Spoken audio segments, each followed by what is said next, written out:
Umovertake at nangain ng kabilang lane ng SUV na yan sa Malasiki, Pangasinan. Nagpaikot-ikot ang nabangga nitong tricycle. Patay ang tsuper nito at sugatan naman ng mga pasahero. 6 pang sasakyan ang inararo ng SUV.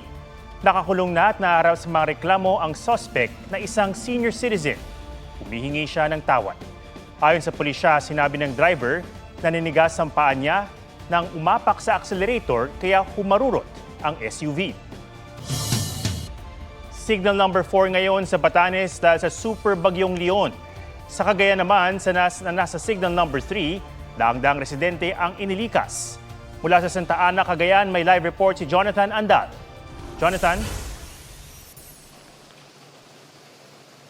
Atom, kung kanina ay pabugso-bugso ang buhos ng ulan, ngayon ay tuloy-tuloy na po ito. Pero hindi naman sobrang lakas. Pero yung hangin, malakas ang hampas dito sa mga oras na ito. Yung mga sanga nga rito ay naputol at nakahambalang sa kalsada. At meron ding mga napatid na kable ng kuryente. Actually, walang kuryente ngayon sa Santa Ana. Yung ilang dito ay gumagamit lang ng generator set. Yung ilang resort naman po dito ay pinasok ng storm surge. Saksi ang lighthouse na yan sa lakas at laki ng mga alon sa Batanes. Isinailalim na ng Pag-asa sa signal number 4 ang probinsya dahil sa Bagyong Leon.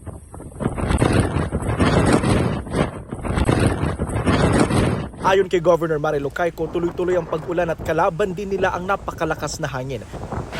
At sa kauna-unahang pagkakataon, umabot sa 100 pamilya ang nasa evacuation center. Problema ang paubos ng family food packs. Sa bayan ng Santa Ana sa Cagayan, ramdam din ang malakas na ulan at hangin. Mahigit 900 na ang inilikas mula sa coastal barangays.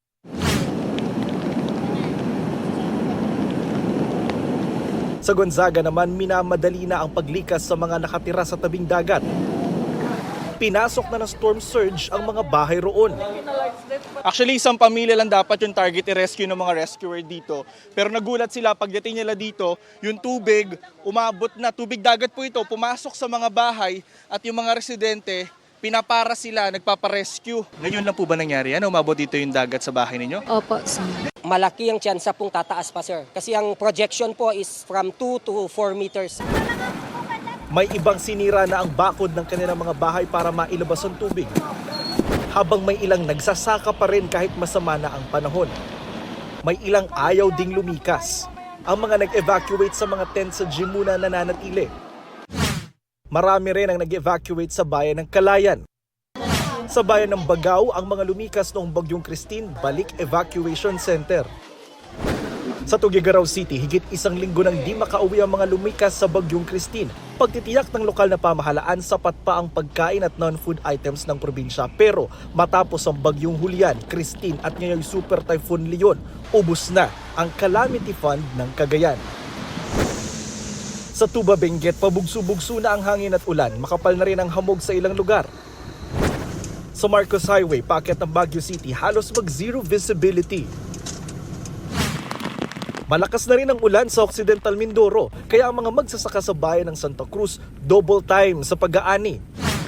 Nagpapakawala naman ng tubig ang 3 dam sa Hilagang Luzon.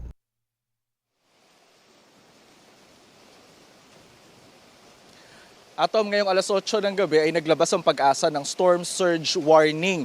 Para po yan sa mga nasa tabing dagat na mabababa ang lugar sa Batanes at sa Calayan, Cagayan. Posible raw po ang daluyong dyan sa susunod na 48 hours. Yan ang latest mula rito sa Santa Ana, Cagayan. Balik sa iyo, Atom. Maraming salamat, Jonathan Andal. Umaasa ang mga kaanak ng napatay sa drug war na uusad na ang kanilang reklamo laban kay dating Pangulong Duterte kasunod ng mga pahayag nito sa Senado. Pero pwede nga bang mapanagot sa ilalim ng batas ang dating Pangulo? Ang sagot at paliwanag ng ilang eksperto sa report ni Joseph Moro.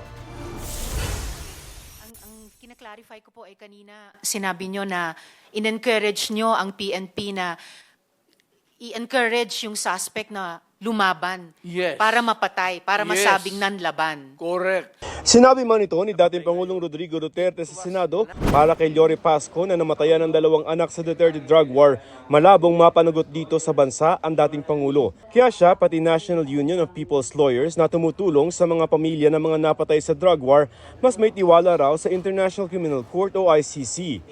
Paano pa magiging effective yung investigation kung sa ordinaryong policeman pull the trigger ay hindi na nagpo-prosper yung mga cases? Sinusulong po namin na talagang ang ICC po ay papasukin na at para magkaroon din po ng investigasyon sa mga biktima. Si dating Senador Antonio Trillanes IV na isa sa mga naghabla kay Duterte sa ICC, pinadala na raw sa tribunal ang mga transcript ng pagdinig sa Senado at ng Quadcom sa Kamara na magagamit daw sa paglilitis kalaunan. Minalit naman niya ni dating Chief Presidential Legal Counsel Salvador Panelo. Yung mga allegations na nakuha nila dyan sa komite, puro either hearsay or lies or propaganda. Walang value lahat yun.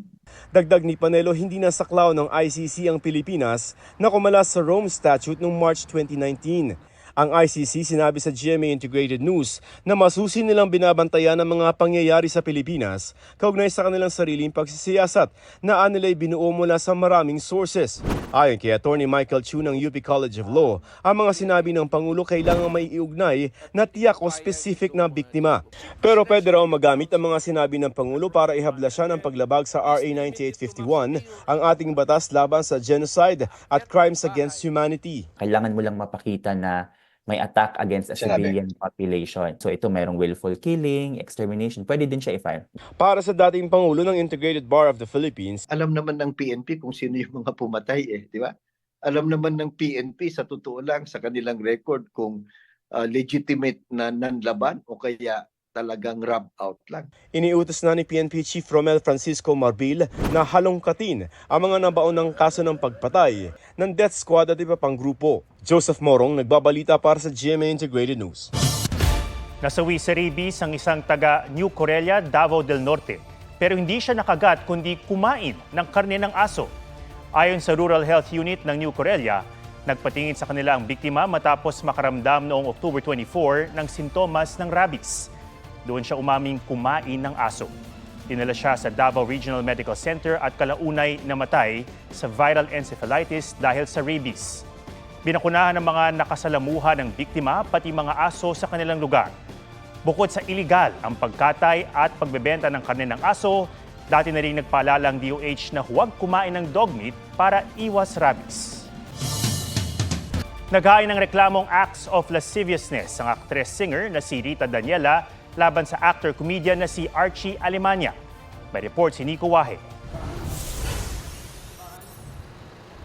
Nagtungo sa prosecutor's office ng Bacoor, Cavite ngayong araw ang singer at aktres na si Rita Daniela para maghain ng reklamong acts of lasciviousness laban sa aktor at komedyanteng si Archie Alemania. Sa complaint affidavit ni Daniela, kapwa raw silang dumalo ng party ni Alemania noong September 9, 2024.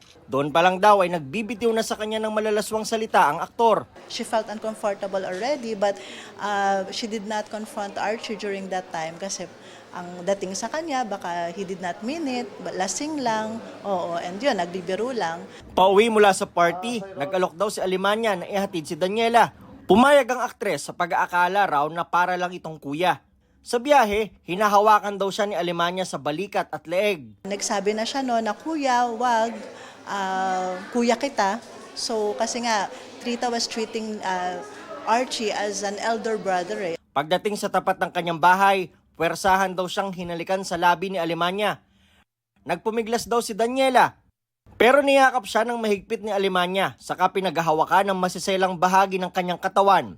Dito na raw naiyak si Daniela hanggang sa makalabas ng sasakyan. Yung masiselang bahagi ng katawan niya, like breast, was also being touched during that time.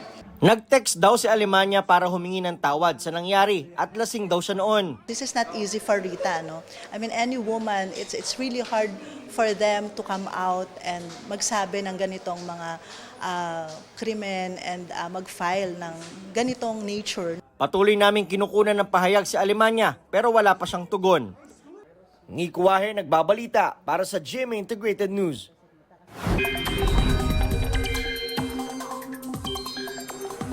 Signal number 5 na sa ilang bahagi ng Batanes dahil sa Super Typhoon Leon. Base sa 11 p.m. bulletin ng Pag-asa, signal number 5 sa north at eastern portions ng Batanes. Signal number 4 sa nalalabing bahagi ng Batanes, signal number 3 sa eastern portion ng Babuyan Islands at northeastern portion ng mainland Cagayan. Signal number 2 sa mga natitirang bahagi ng Babuyan Islands at mainland Cagayan, gayon din sa northern portion ng Isabela, Apayao, Kalinga, northern portion ng Abra at Ilocos Norte.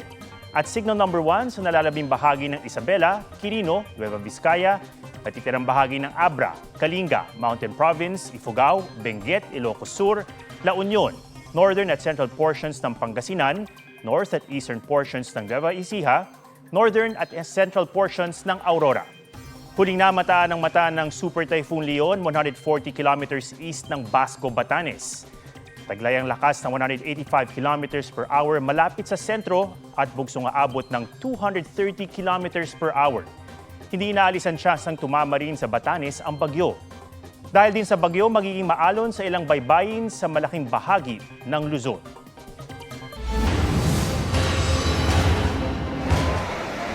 Hinanod ng baha ang mga kotseng ito sa Valencia, Spain. Marami ang naipon at nagpatong-patong. Kabi-kabila ang pinsala ng matinding ulan sa eastern Spain mula noong Martes. Di bababa sa 62 ang nasawi sa pagbahang pinakamapaminsala sa loob ng 3 dekada.